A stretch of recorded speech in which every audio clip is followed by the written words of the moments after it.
Nishakuja. Sasa utaistop kitu. Ni stop.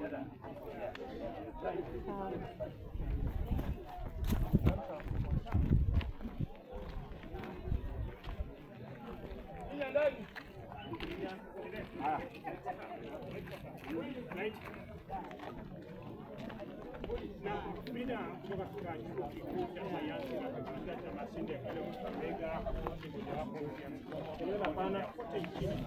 Wahadhiri wa vyuo vikuu huwa wakiendelea na mgomo huu ili kuweza kuweka serikali kuweza kuchukua mkataba ambao uliwekwa unaweza kulindwa, na sitaweza kuzungumza mengi, ila wako hapa, wacha watueleze tu ni kwa nini mgomo huu umeanza hii leo na kuna yapi pengine ya kukwambia serikali kile.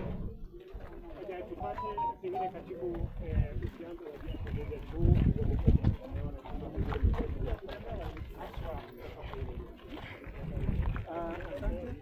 kwa majina naitwa Daktari Ronald Malo. Mimi ni mwenyekiti wa chama cha UWASU Science and Technology. Kwa leo mgomo huu unahusisha wafanyakazi wote wa vyuo vikuu kote nchini, na hiyo ni vyama vya UWASU, KUSU na KUDEA. Kwa hivyo tunapoongea sasa, hawa wafanyakazi hapa ni wote kwa hizo vitengo vitatu. Na kwanza kabisa nataka kusema kwamba mgomo huu wa leo ambao umeanza kirasmi kote nchini kwa vyuo vyote nchi yetu ya Kenya ni kwa sababu kufuatia mkataba ambao tulikubaliana na serikali mwaka uliopita 2024 kuhusu mambo ya CBA yetu ya vyama hivyo vitatu. Na mkataba ambao tulikuwa nao ni kwamba tulipatiwa nyongeza kwa fedha zetu za mshahara, na tukakuwa na malimbikizi ambao walikuwa wamesema tukipatia miezi 18.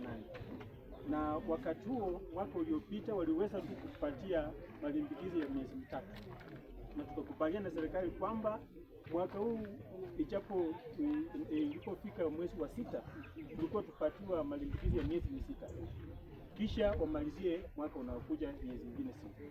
Lakini sasa serikali imeshageuka mkataba huo. Wakati tulifika mwisho wa mwezi wa 6 hakuna malimbikizi yetu ambayo tumepatiwa. Viongozi wetu wa kitaifa kwa vyama hizo vitatu wameweza kutembelea serikali kupitia kwa ministry yetu ya education, lakini hata wa leo hatujapata ripoti yote.